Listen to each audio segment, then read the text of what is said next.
Hello everyone, welcome to my channel Achyuta's తెలుగిల్లు. Friends, ఈరోజు నేను కాలీఫ్లవర్ ఆవకాయ మీకు చేసి చూపిస్తున్నానండి. ఈ సీజన్లో మనకి కాలీఫ్లవర్ చాలా బాగా దొరుకుతుందండి.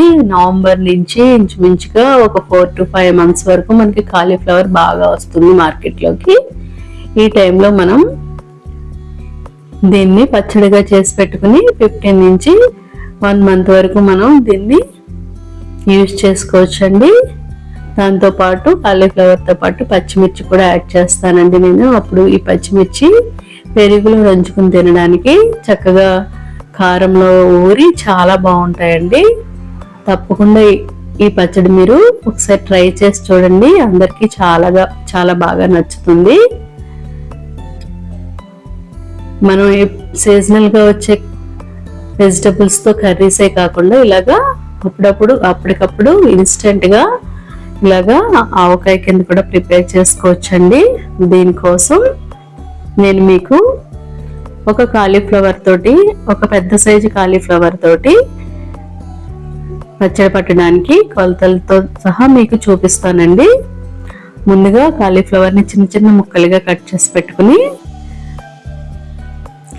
2-3 సార్లు చల్లటి వాటర్తో కడిగిన తర్వాత ఇలాగా ఒక బౌల్లో చక్కగా వాటర్ పెట్టుకుని దాంట్లో ఒక 2 నుంచి 3 టీ స్పూన్ల ఉప్పు వేసుకుని, సాల్ట్ వేసుకుని, దాంట్లోనే కొద్దిగా 1 స్పూన్ పసుపు కూడా వేసుకుని వాటర్ కొంచెం బాయిల్ చేయండి. మనం చేయి పెడితే మన చేతికి తట్టుకునేంత వేడి చేస్తే సరిపోతుందండి. మరీ వేడెక్కకూడదు. మరీ వేడెక్కితే మనకి కాలీఫ్లవర్ ముక్కలు మెత్తగా అయిపోతాయి. అందుకనే మనం చేయి పట్టేటంత వేడి వరకు వాటర్ని వేడి చేసుకుని దాంట్లో చక్కగా ఇలాగా మనం 2-3 సార్లు కడిగి పెట్టుకున్న కాలీఫ్లవర్ని దాంట్లో వేసుకుని ఒక 1/2 hour వదిలేయండి. అప్పుడు దీంట్లో ఏమన్నా మనకి తెల్ల పురుగులు అవి ఉంటాయి కదండి, అవి ఇంకేమున్నా కూడా చక్కగా మనకి చనిపోతాయి. అప్పుడు దాంట్లోంచి తీసుకొని చక్కగా మళ్ళీ ఒక 3-4 times చల్లటి వాటర్తో కడుక్కొని ఇలాగా మనం పేపర్ మీద కానీ లేదంటే ఒక క్లాత్ మీద కానీ వేసుకుని వాటర్ అంతా పోయేదాకా మనం ఫ్యాన్ గాలికి ఆరబెట్టుకోవాలండి. ఎండలో మటుకు ఆరబెట్టకూడదు, ముక్క మెత్తగా అయిపోతుంది. మనం రాత్రి చక్కగా అలా ఆరబెట్టుకుంటే ఫ్యాన్ గాలికి తెల్లారేసరికి మనకి వాటర్ అంతా పోతుంది. అలా పోయిన తర్వాత చక్కగా మనం ఒక పళ్ళెంలో తీసుకొని దాంట్లోనే పచ్చిమిర్చి కూడా యాడ్ చేసుకున్నానండి. ఒక 12 నుంచి 15 పచ్చిమిర్చి చిన్న ఘాట్లు పెట్టుకుంటే సరిపోతుంది, ముచ్చుకలు తీసేసి. నెక్స్ట్ వచ్చి ఒక కాలీఫ్లవర్కి ఈ కప్పుతో మెజర్మెంట్ చూపిస్తున్నానండి. 1 కప్పు ఆవపిండి, అలాగే 1 కప్పు కారం, అలాగే 1 కప్పుకి కొంచెం తక్కువగా సాల్ట్, అలాగే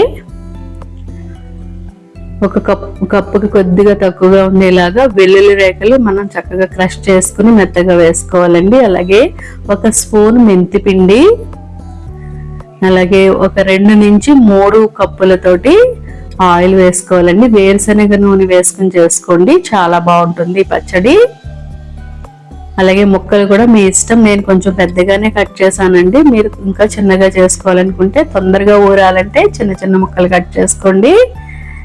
ఇలా ఇవన్నీ వేసుకుని చక్కగా ఈ కారం మనం వేసిన ఇంగ్రీడియంట్స్ అన్నీ దీనికి పట్టేలాగా మనం ఆవకాయ ఎలా కలుపుకుంటామో అలాగే చక్కగా కలపండి.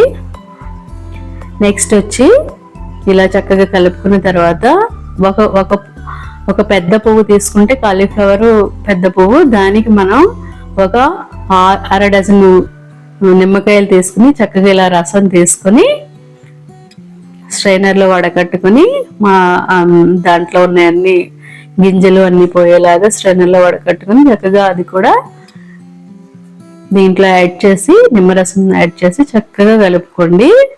ఈ నిమ్మరసం వల్ల చక్కగా మనకి ముక్కకి ఆ పులుపు పట్టి ముక్క కూడా తొందరగా మెత్తబడిపోకుండా చక్కగా క్రిస్పీగా, మనకి ఆవకాయ ఎలా క్రిస్పీగా ఉంటుందో అలాగా ఉంటుంది.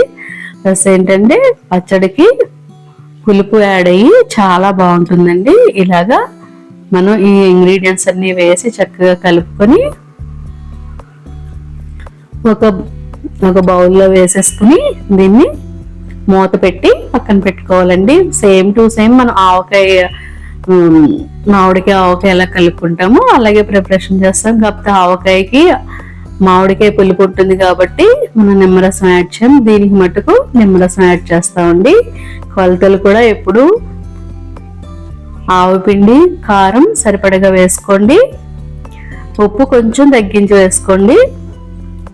ఎందుకంటే మనం ఆవకాయలాగే దీన్ని ఇలా మూత పెట్టుకుని ఉంచుకొని 3వ రోజు తీసి చక్కగా కలుపుకున్నప్పుడు మనకి ఉప్పు కానీ కారం కానీ ఏమన్నా తక్కువ అయితే మళ్ళీ యాడ్ చేసుకోవచ్చండి. ముందే ఎక్కువైపోతే మటుకు ఇబ్బంది అవుతుంది. అందుకని చక్కగా ఇలాగా 3rd డే చక్కగా తీసుకుని మూత తీసుకుని చూడండి, ఆయిల్ పైకి తేలింది కదా. ఈ టైంలో మీరు ఒకసారి కలుపుకొని చెక్ చేసుకుని ఏమైనా పడితే మళ్ళీ ఉప్పు కారం ఆవపిండి ఆయిల్ వేసుకొని చక్కగా కలుపుకొని ఒక గ్లాస్ జార్లో దీన్ని నిల్వ చేసుకోండి. ఇది 15 రోజుల నుంచి నెల వరకు ఉంటుంది. అలాగే ఫ్రిడ్జ్లో పెట్టుకుంటే మనకి ఎన్ని డేస్ అయినా నిల్వ ఉంటుందండి. తప్పనిసరిగా ఒకసారి ఇది ట్రై చేసి చూడండి. దీంట్లో వేసే పచ్చిమిర్చి మనకి చక్కగా ఊరి పెరుగన్నంలో నంచుకోవడానికి చాలా బాగుంటుందండి.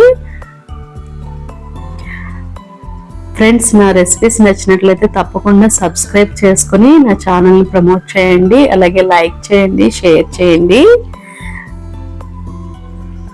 ఇదిగోండి, ఇలా చక్కగా నేను ఒక గ్లాస్ జార్లో వేసుకొని దీన్ని చక్కగా నిల్వ చేసుకుంటానండి. ఇది ఎప్పటి నుంచో ఒక 15 years నుంచి అలాగా ఎప్పుడు ఇంట్లో పడతాము. ఈ సీజన్గా వచ్చే టైంలో మనకి పప్పుల్లోకి అలాగే